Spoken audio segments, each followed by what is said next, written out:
दोस्तों, अगर आप भी ईशान किशन और श्रेयस अय्यर को खतरनाक बल्लेबाज मानते हैं तो इस वीडियो को लाइक जरूर कीजिएगा। दोस्तों, बीसीसीआई ने ईशान किशन और श्रेयस अय्यर का सेंट्रल कॉन्ट्रैक्ट किया रद्द, तो पूरे क्रिकेट जगत में मच गया बवाल। इस बीच दुनिया भर के तमाम दिग्गजों ने किया सनसनी मचा देने वाला ऐलान। जी हां दोस्तों, बीसीसीआई ने सेंट्रल कॉन्ट्रैक्ट की लिस्ट का ऐलान कर दिया है। इस दौरान उन्होंने श्रेयस अय्यर और ईशान किशन को कॉन्ट्रैक्ट से बाहर करते हुए उनके कॉन्ट्रैक्ट को रद्द कर दिया, जिसके बाद पूरे क्रिकेट जगत में बवाल मच गया। इस बीच दुनिया भर के दिग्गजों ने बयान जारी किया, जिसमें रिकी पॉन्टिंग, शोएब अख्तर से लेकर केविन पीटरसन, महेंद्र सिंह धोनी ने एक ऐसा बयान दिया जिसको सुनकर आपके होश उड़ जाएंगे। तो आखिर ईशान किशन और श्रेयस अय्यर का सेंट्रल कॉन्ट्रैक्ट रद्द होने पर दुनिया भर के दिग्गजों ने क्या कहा, ये तो हम आपको बताएंगे ही, लेकिन उससे पहले आपको क्या लगता है, श्रेयस अय्यर और ईशान किशन में कौन बेहतरीन बल्लेबाज है? कमेंट में जरूर बताइए। दोस्तों, जैसा कि आपको पता है, बीसीसीआई ने सेंट्रल कॉन्ट्रैक्ट का ऐलान कर दिया, जहां पर बीसीसीआई ने हैरान कर देने वाले बदलाव करते हुए श्रेयस अय्यर और ईशान किशन को सेंट्रल कॉन्ट्रैक्ट से निकाल दिया है और उनको सालाना मिलने वाली सैलरी पर भी रोक दिया। हालांकि सूत्रों की माने तो बीसीसीआई श्रेयस अय्यर और ईशान किशन से पिछले कुछ समय से घरेलू टूर्नामेंट से दूरी बनाए जाने से निराश थी और ऐसे में इसका खामियाजा उन्हें इस तरीके से भुगतना पड़ा। इन दोनों खिलाड़ियों को आखिरकार अपना कॉन्ट्रैक्ट खोना ही पड़ गया, जिसके बाद अब पूरे क्रिकेट जगत में बवाल मच गया। इस बीच दुनिया भर के दिग्गजों का बयान आया है, जिसमें केविन पीटरसन ने बयान देते हुए कहा कि बीसीसीआई ने श्रेयस अय्यर और ईशान किशन का कॉन्ट्रैक्ट रद्द करते हुए बिल्कुल गलत किया। मेरा मानना है कि इन दोनों खिलाड़ियों को चेतावनी देकर छोड़ देना चाहिए था, लेकिन आपने मनमानी करते हुए इन दोनों खिलाड़ियों के करियर पर सवाल पैदा कर दिया। इन दोनों खिलाड़ियों के पास काफी बेहतरीन काबिलियत है, ऐसे में आपको इस तरीके से दोनों का अपमान नहीं करना चाहिए था। इसके अलावा उन्होंने कहा कि दोनों खिलाड़ियों के पास भारतीय टीम को अकेले मैच जिताने की बड़ी काबिलियत मौजूद है। ऐसे में दोनों के ऊपर लगाए गए प्रतिबंध से दोनों के करियर पर संकट आ सकता है। ऐसे में बीसीसीआई को अपने फैसले पर विचार करना चाहिए और दोनों को चेतावनी देकर अब दोबारा कॉन्ट्रैक्ट दे देना चाहिए। तो वहीं रिकी पॉन्टिंग ने बयान देते हुए कहा कि श्रेयस अय्यर और ईशान किशन दोनों से बीसीसीआई काफी लंबे समय से निराश दिखाई दे रही थी। हालांकि इसका अंदाजा पहले ही लग गया था, लेकिन जिस तरीके से इन दोनों खिलाड़ियों ने बीसीसीआई का अपमान किया, मुझे लगने लगा था कि बीसीसीआई इन दोनों को लेकर कड़ा एक्शन ले सकती है, जो आखिरकार दोनों के खिलाफ ले लिया गया है। इसके अलावा उन्होंने कहा कि बीसीसीआई के पास काफी ज्यादा बेहतर खिलाड़ी मौजूद हैं, लेकिन जिस तरीके से इन दोनों खिलाड़ियों के ऊपर गाज गिराई गई वो बिल्कुल गलत है। मुझे लगता है कि इन दोनों को चेतावनी देकर छोड़ देना चाहिए था, लेकिन अब इन दोनों के क्रिकेट करियर पर संकट मंडरा रहा है। ऐसे में दोनों को बीसीसीआई से माफी मांगनी चाहिए। तो वहीं एमएस धोनी ने कहा कि श्रेयस अय्यर और ईशान किशन का सेंट्रल कॉन्ट्रैक्ट जाने के बाद मैं काफी ज्यादा हैरान हूँ, क्योंकि मुझे नहीं लगता इस तरीके से किसी खिलाड़ी का कॉन्ट्रैक्ट पहले रद्द किया गया है। हालांकि दोनों खिलाड़ियों को उनकी गलती के कारण आज इतना बड़ा नुकसान हो रहा है। ऐसे में अगर दोनों बीसीसीआई से माफी मांगते हैं तो शायद बीसीसीआई कुछ राहत दे सकती है। वैसे बीसीसीआई ने जो कुछ भी किया वो बिल्कुल सही किया है। इसके अलावा उन्होंने कहा कि अगर कोई खिलाड़ी अंतर्राष्ट्रीय क्रिकेट में नहीं खेल रहा है तो उसे डोमेस्टिक क्रिकेट खेलना चाहिए, ना कि अपने आप को बड़ा खिलाड़ी समझकर रेस्ट लेना चाहिए। मेरा मानना है कि इस तरीके से आने वाले खिलाड़ियों को अपनी जिम्मेदारी के बारे में पता लगेगा। तो वहीं शोएब अख्तर ने कहा कि ईशान किशन और श्रेयस अय्यर को घरेलू फॉर्मेट खेलने का आदेश दिया गया था। ऐसे में उनका घरेलू फॉर्मेट खेलते ना देखकर मैं काफी ज्यादा हैरान हूँ, लेकिन अब उन पर इतना बड़ा एक्शन लेते हुए बोर्ड ने काफी गलत किया। मुझे लगता है कि उन्हें एक बार चेतावनी देकर छोड़ देनी चाहिए थी। इस तरीके से उनका कॉन्ट्रैक्ट रद्द नहीं करना चाहिए। इसके अलावा उन्होंने कहा कि ईशान किशन और श्रेयस अय्यर दोनों भारतीय टीम के महत्वपूर्ण खिलाड़ी हैं और दोनों टीम को मजबूती दिला सकते हैं, लेकिन जिस तरीके से बीसीसीआई ने उनको दरकिनार किया वो बिल्कुल गलत है। मेरा मानना है कि दोनों खिलाड़ियों के ऊपर आप एक्शन लेने से पहले एक बार आपको चेतावनी दे देते। इस तरीके से आप उनके करियर को समाप्त करने की कोशिश कर रहे हैं। तो दोस्तों, ईशान किशन और श्रेयस अय्यर में सेंट्रल कॉन्ट्रैक्ट रद्द होने पर आप क्या कहेंगे? कमेंट में जरूर बताइए।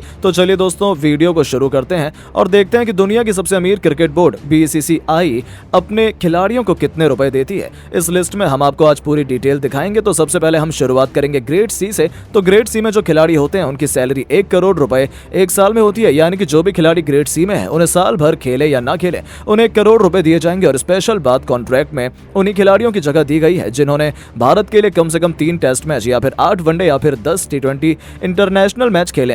इस ग्रेड में इस बार बीसीसीआई ने कुल 15 खिलाड़ियों को शामिल किया है। तो चलिए अब हम आपको बताते हैं ग्रेड सी में इस बार कौन कौन से खिलाड़ी चुने गए हैं। तो ग्रेड सी में जहां अपनी दमदार परफॉर्मेंस के दम पर रिंकू सिंह और तिलक वर्मा शामिल हो चुके हैं, जिन्हें उनकी लगातार बेहतरीन परफॉर्मेंस का इनाम दिया गया। तो वहीं उनके अलावा ऋतुराज गायकवाड़ भी सूची में शामिल हैं। शार्दुल ठाकुर तो पहले से इस लिस्ट में थे। वहीं शिवम दुबे का भी प्रमोशन हमें देखने को मिला है। उनके अलावा रवि बिश्नोई और जितेश शर्मा जैसे युवा खिलाड़ी खिलाड़ी भी बीसीसीआई से कॉन्ट्रैक्ट पाने में सफल हुए हैं। वॉशिंगटन सुंदर और संजू सैमसन को बरकरार रखा गया है। उनके अलावा युवा मुकेश कुमार भी इस ग्रेड में शामिल हैं। इसके साथ अर्शदीप सिंह को भी इस ग्रेड में खिलाड़ी माना गया है। पिछले कुछ समय से उन्होंने शानदार परफॉर्मेंस दिखाई थी। उनके अलावा केएस भरत भी इसी ग्रेड का हिस्सा हैं, जो भारत के लिए टेस्ट मैच खेलते हैं। प्रसिद्ध कृष्णा को भी ग्रेड सी में शामिल किया गया है। वहीं बात करें नवीनतम रजत पाटीदार, जिन्होंने भारत के लिए इंग्लैंड के खिलाफ डेब्यू किया, उन्हें भी ग्रेड सी में शामिल कर लिया गया है। अंत में सूची में आवेश खान का नाम शुमार है। जी हाँ, इन सभी 15 खिलाड़ियों को अगले पूरे साल क्रिकेट खेलने के लिए बीसीसीआई की तरफ से 1 करोड़ रुपए की भारी भरकम रकम दी जाएगी। इसके अलावा और भी कई बड़े बड़े खिलाड़ियों को बाहर निकाल दिया गया है। अब ग्रेड सी के बारे में बारी आती है। ग्रेड बी की सूची में शामिल सभी खिलाड़ियों को 3 करोड़ रुपए सालाना दिए जाते हैं, जहां इस बार कई बड़े बड़े या कहें नए हमें नाम ग्रेड बी में देखने को मिल रहे हैं। ग्रेड बी में इस बार 5 खिलाड़ियों को शामिल किया गया है। सबसे पहले नंबर आता है सूर्य कुमार यादव का, जो भारत के नंबर 1 T20 खिलाड़ी हैं।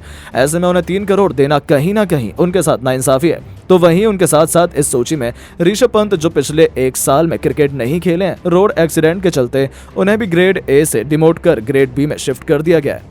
तो वहीं इंग्लैंड के खिलाफ लगातार 2 दोहरे शतक जड़कर यशस्वी जायसवाल बीसीसीआई से सेंट्रल कॉन्ट्रैक्ट पाने में सफल हो गए, जहां उन्हें ग्रेड बी में भी शामिल किया गया और उनकी मेहनत का आखिरकार फल उन्हें मिला। उनके अलावा 2 बेहतरीन गेंदबाज अक्षर पटेल और कुलदीप यादव भी ग्रेड बी में शामिल हैं। ग्रेड बी की लिस्ट यहीं पर समाप्त होती है, जहां ये 5 खिलाड़ी अगले 1 साल तक 3 करोड़ रुपए पाने वाले हैं। वहीं अब बारी आती है ग्रेड ए की, जिसमें शामिल खिलाड़ियों को 5 करोड़ रुपए बीसीसीआई की तरफ से दिए जाते हैं।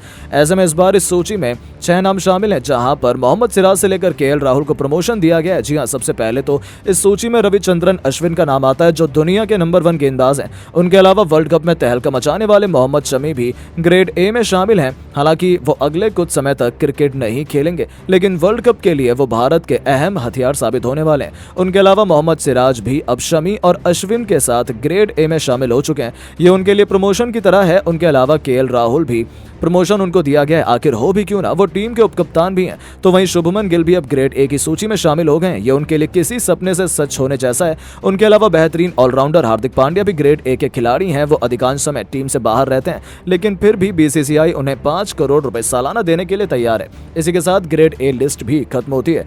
इसके बाद अब बारी आती है ग्रेड ए प्लस की, जिसमें शामिल खिलाड़ियों की सबसे अधिक 7 करोड़ रुपए सालाना दिए जाते हैं। इसमें चुनिंदा सिर्फ 4 खिलाड़ी हैं जो ग्रेड ए प्लस में शामिल किए गए हैं। सबसे पहले तो भारतीय कप्तान रोहित शर्मा का नाम आता है, जिन्हें 7 करोड़ रुपए देना तो बनता है। उनके अलावा विराट कोहली भी सूची में शामिल है।